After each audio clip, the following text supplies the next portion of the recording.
Hello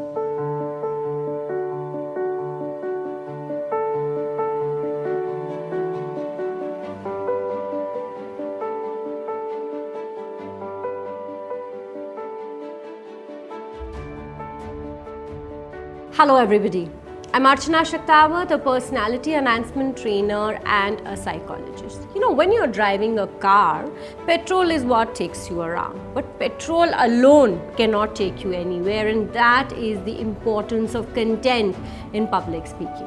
If you want to be a fabulous and a prolific speaker, you even need to focus on the 7%, which is the content of your public speaking, because it is the content that is going to help the audience connect with you and take them on a journey with you. You know, whatever be it, whether you want to share a thought, you want to share an idea, or even about motivating somebody, you need to know what you're talking about. In fact, if you know what you're talking about, that means if you know your subject and content, your confidence level goes up tremendously. I do not deny that body language and voice modulation is what makes your content awesome and often. But if your body and voice along with the content is in place, then your speech or your presentation is what people will remember. It will change the way they think and feel, and it is also something that they will pass on and share it with people. In my last 2 videos, I shared with you as to how you can improve your body language to communicate better in public speaking, and also how you can modulate your voice to be an impactful speaker. And today I'm going to help you how you can improve your content so that your speech is extremely impressive. Firstly, think about what you are going to present. Unless you are given a topic, it's very important that you think, rather ponder over what you are going to talk. Maybe on a piece of paper, write down 3 to 4 topics and choose one of them. After that is when you start doing your homework, because if you know your subject, you will be very confident, and if you don't know your subject, you will only avoid public speaking. This is where your research work starts. But remember, do not make that mistake of cut, copy and paste. Do your own research work. Read books, surf the internet, maybe watch videos, listen to podcasts, and even speak to people so that you can create your own content. Maybe after that, you can type it or write it in your own language, because people connect with authenticity. And the more authentic you are, the more engaging you are. And when it comes to content, you understand it the best. And if you understand it the best, only then can you use your body language and your voice modulation to express the right emotion. And once you do that, only then can your audience or your listeners can even identify that emotion. Another very important aspect that you need to remember when you're deciding on your content is your audience. You need to know your audience well in terms of their education level, their demographics, their gender, and so forth.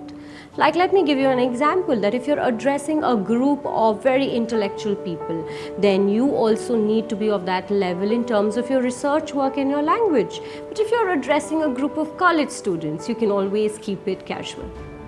Your first 60 to 90 seconds are the biggest and the best, or even the worst impression that you can create on your listeners. So you need to nail it. Your beginning needs to be power-packed. You can begin with a story, and if it's personal, nothing like it. You can share in some interesting data. You can begin with an open-ended question. You can also share some shocking facts. You can use a quote, or you can begin with something humorous. But be careful with humor, because you don't want to hurt anybody's sentiments here. Another aspect that you really need to remember here is that the voice modulation aspect that I spoke about, this is where you use the power of voice modulation. Especially when you're telling a story, people should be able to understand and imagine your story. You must remember that your content needs to be informative yet very interesting, and you can use a PowerPoint for that.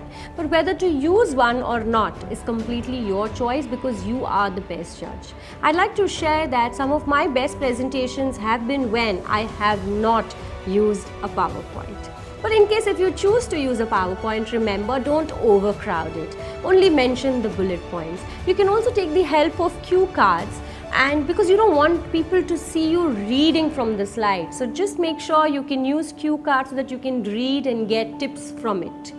One important thing that you need to remember when you are designing your content is keep it interactive. I had mentioned it, that one of the reasons why people fear public speaking is because we are very uncomfortable with monologue. Nobody is uncomfortable with a dialogue. So keep your presentations very interactive. Ask open-ended questions during your presentation. And there's also another thing that you can try is do interim summaries where you give a break to the audience, and so that they can sink in the information that you have just shared, and you'll also come to know whether they've understood what you have shared in your presentation. You should always focus on your closing because it is as important as your beginning, because even in movies we remember the closing provided it is good. And if you want people to remember your speech, you need to work on your closing. When it comes to closing, you can probably share some of the summary points of your speech and also ask or share some suggestions at the end of the speech. It's very important that you focus on the time, because as a speaker you never realize how much you have spoken, but the listeners surely do, and you just don't want to lose their attention. So you can actually give a rough 25% to the beginning, another 50% to your body, and your closing can be another 25%. Remember, give 5%, or rather squeeze in that 5% for Q&A, which is going to be like an open question round or a question forum. Practice is the key here. Practice till you become natural at it. Practice in front of the mirror. Maybe video record yourself. Practice in front of a friend. Let a family member be your audience, and continue practice till it becomes natural, because you don't want to sound rehearsed or you don't want to sound made up.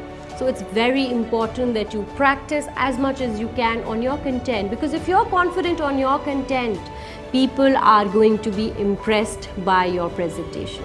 So in my last videos, I have shared with you how you can overcome your public speaking fear.